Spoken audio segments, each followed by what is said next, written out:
Everybody ready? Okay. Well, good morning, everyone. Wade Gorley, Chief of Police, Oklahoma City Police Department. We're here today to talk about something that's been about a 3-year project coming together, and something that's very exciting, not only for the police department, but for the community, for public safety in general, and that's our Real-Time Information Center. This has been a labor across many departments within the city, locations that include our city Information Technology Department. We're very instrumental in this. And what you're going to see today, there is a lot of technology on the back side of this that you don't see. What you're looking at when we tour the center later and we talk about what the center is going to do is just a small piece of the puzzle. So part of the reasoning we're doing this today is for transparency and to educate the public as to what this technology will allow us to do. And I'm going to have Major Samuel come up here in just a minute and talk more about those technological aspects and the role of the Real-Time Information Center itself. But for us, it's one of the biggest things in this is that it will help us be make better use of our resources out in the field, our patrol officers, our investigators. It will enhance our abilities to solve crimes, to get eyes on situations so that we may not even have to send a police officer out to begin with. So we're going to start this morning. We're going to show you a quick video that just kind of talks about some of the capabilities that are here, and then after that video, Major Samuel will come up and talk a little bit more about the center itself. So thank you again for being here.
Of your emergency? I need help. My daughter's missing. I can't find her. Ma'am, please tell me where you're at.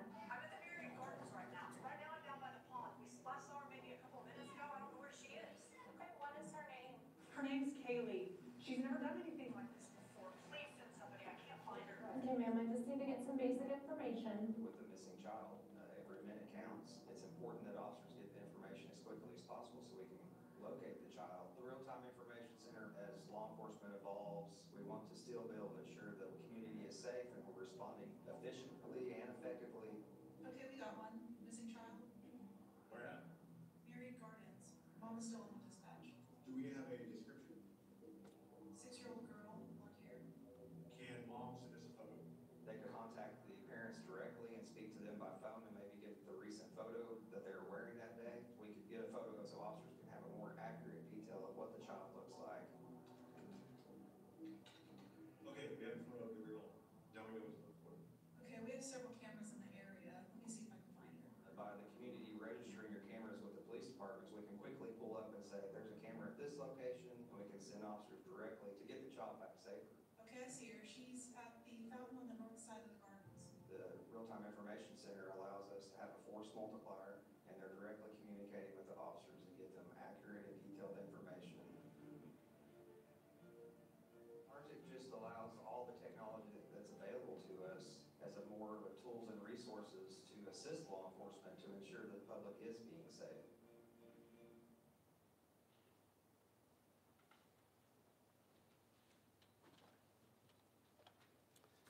Good morning. I'm Major Jason Samuel with the Special Operations Division. As the Chief alluded, it's been about a 3-year process in the making of this, and we want to make sure we're, one, fiscally responsible and ensure we're doing it the right way. We toured multiple real-time information centers across the country. We've been to several conferences that focuses on real-time information centers, and we kind of looked at what the best practices were, what did work, what didn't work. Many agencies, or some agencies, may use all police officers within the real-time information. Some use all civilian senior crime analysts within the crime information center.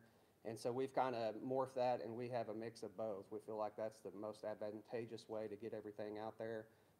It'll be staffed with our senior crime analyst, and also an investigator or an officer will be assigned in there too, so they can help communicate with the officers and get that information out as quickly as possible. They'll also be working hand in hand with dispatchers and 911.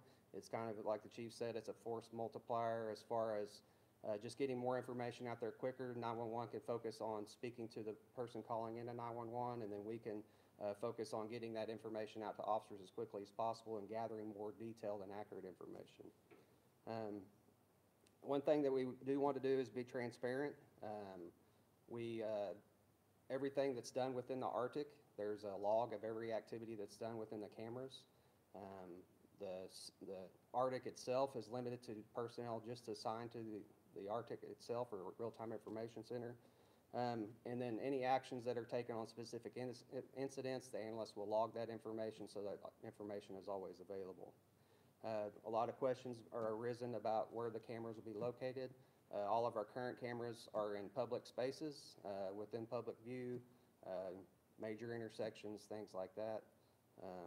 Some of the goals of the Arctic, obviously, is to increase effectiveness and accuracy of the police response. Many times, as officers are responding, we're getting information from the 911, and there's kind of a delay from getting to the 911 call taker and then coming back to the dispatcher, then getting to the officer.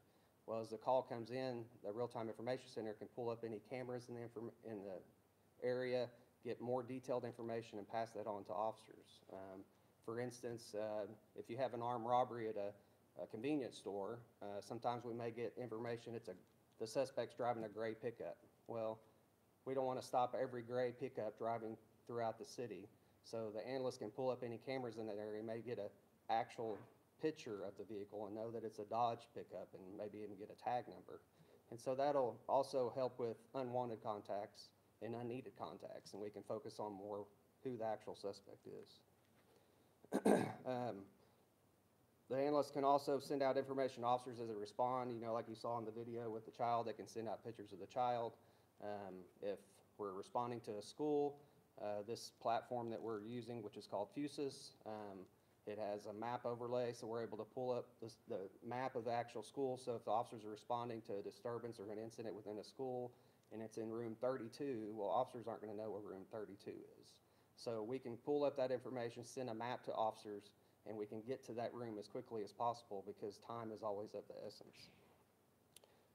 Some of the successes that we've had already, just the other day we had an Alzheimer patient who left in a vehicle. They didn't know where they were, so the analysts were able to put that tag information into our automatic license plate reader, and then they started locating that vehicle, found it in the area, and the Alzheimer patient was ultimately found at a safe location within the city, and we're able to get her back home safely. This is a community partnership, and we encourage the citizens and businesses to be a part also, and how that can take place is through our website. There's multiple ways that citizens can become involved. One is by registering the cameras, and that's free. There's no cost to that, and what that does is it lets us know where the cameras are located at someone's residence. It also gives us good, quick contact information, so we can get a hold of the person that lives at that residence as quickly as possible. A good example is a few months ago when they had the Amber Alert with the child who was inside the car was stolen. If some of those cameras were registered in the areas, we could quickly get a hold of those citizens and see if we can get more information and try and figure out where this car was going. Businesses and citizens can also assist if they want to integrate the cameras. There is a cost to that, but it is a great benefit to not only the community but to the businesses, to where we can have access to those cameras. All that is controlled through how the business wants that to happen. But it's a great tool for if we're responding to an area or to a business and we have access to those cameras. It can allow us to get real, accurate, live information to the officers as quickly as possible. I'd like to thank a couple of partners that's already partnered with us. One being Trinity Schools up here on North Walker. They've already integrated their cameras with us, along with the Oklahoma City National Memorial Museum. So I want to thank them for that. There is a website that you can, citizens can go to find out more information. It's connectoklahomacity.org, and we'll get that information to you later. But it kind of talks about how the registry works. It also covers integration and costs associated. It also has a fax page where a lot of questions that come up about privacy and how the system works, and it talks about there's a panic function on there that can be used also. So that's about all I have, and thank you for your time, and I guess we'll answer some questions now.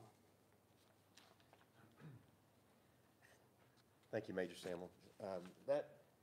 Also, the last thing he touched on about, privacy concerns and things like that are really one of the main reasons we're here today and being transparent with this is that, this has to follow the same guidelines that any other police equipment does. And as he said before, these cameras are in public spaces where people travel. The camera locations are, a lot of times people think, well, you put cameras where crime is happening, and that is true. But we also need cameras all around the city, major intersections, because we know persons committing crimes travel throughout the city. And also, those who may be victims and missing persons, as you saw, children, things like that. So it's important to have cameras in as many different points around the city as we can. So with that, if you guys have any questions at all, we'll take those. Is this monitored 24 hours a day, 7 days a week, or have how many people are monitoring this or in the, the real-time information center? So our goal is eventually to get to 24-hour monitoring.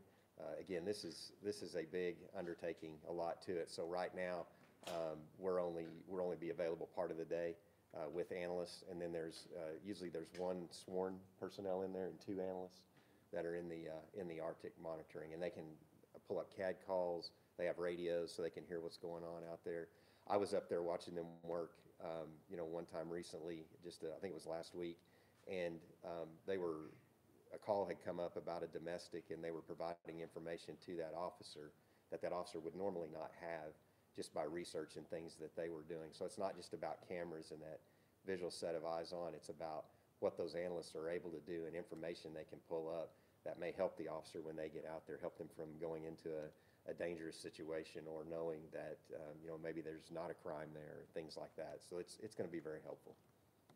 I guess some people might consider this very big brother-ish in the community. What do you have to say about just citizens' privacy? So the biggest thing is, again, like I said, is these cameras, what they're doing, it's all things that are available, publicly, spaces. They're not in people's homes. It doesn't negate the fact that we still have to get search warrants and those kind of things too. The registering of the cameras is entirely dependent on the residents themselves. If they want to do that, they don't have to. We don't have to have access to their cameras. The same with businesses. So there's that element there, I think, and especially, once you see it and see what it is. And one of the biggest things that I tell people is there's cameras everywhere now. I mean, you can't go anywhere without being on a camera. So this is no different than that. It doesn't negate your rights to privacy within your home and those things that are still there. So that's probably the best answer I could give to that. Chief, I was wondering if you could just speak to the importance of technology in fighting crime in general and how this maybe ties into the evolution of it, how it's changed over the years. This seems like a pretty big step forward for technology for you guys. It is. For us, technology, number one, is we're like every other law enforcement agency around the country. We struggle with recruiting, retention, and getting more officers out on the street. So you have to learn to do more with less, and technology allows you to do that.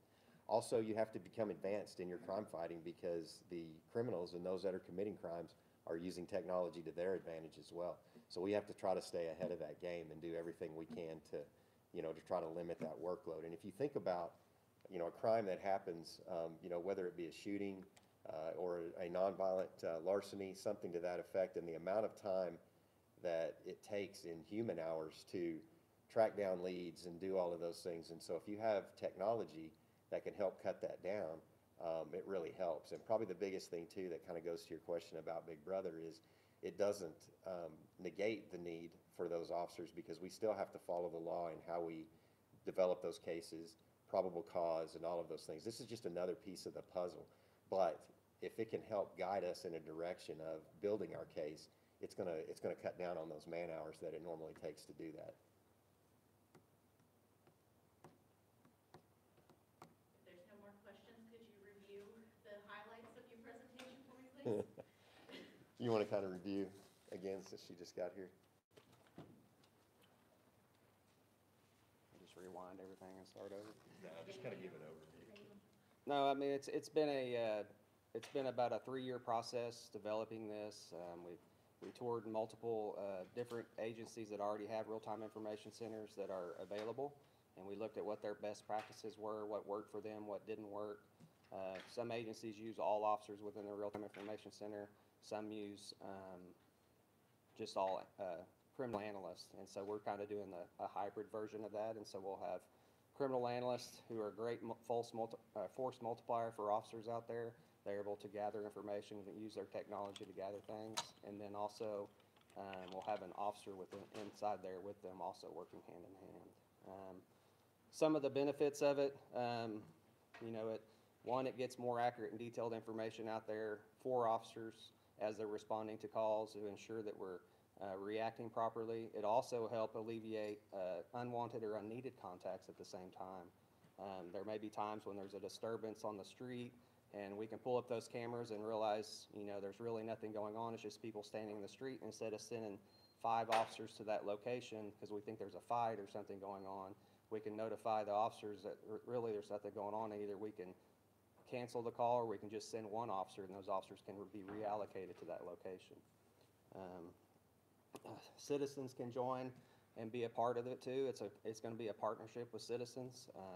They can register cameras for free, so it just lets us know that they have cameras at their location. So if a crime does occur, instead of us having to go door to door to door, we can quickly contact the citizens either by phone or even go to their house. But also it gives them an advantage because they can download their video footage directly to a website or to our evidence system without even having to have police contact. So it just makes us more effective overall. Businesses can also, or even citizens if they wish to, they can integrate their cameras. There is a cost associated with that, but that gives them access to their videos through that system also. There are a couple community partners that's already joined in, and that's Trinity School and the Oklahoma City National Memorial Museum. I think that's about everything. So this is already being implemented? Yes, we had a test phase we've been slowly building it up. We try to be as physically as responsible as possible. We've been using our own personnel to install cameras just to save money. We also have just kind of tried to slow the process. Many agencies spend millions and millions of dollars on large, big rooms, and we tried to focus more on the system itself and integrating all those, the cameras and the license plate readers and computer automated dispatch, and then also the location of the officers, the GPS of the officers, and the maps of the different buildings. And so we wanted to focus more on that because we thought the technology side of it was most important to give the best benefit not only to the officers but to the citizens. You mind saying your name, rank, and spelling for me? Major Jason Samuel, Jasonsamuel. And we can go up to, since there's only a few of us, I think we can all just go at once. Did y'all leave, I guess, or did somebody? Okay. But we'll go up to unless y'all have more questions. We can go upstairs to the Arctic. They are live, so we're just have to kind of be quiet, but I'll be happy to answer any questions and kind of just go through everything with you.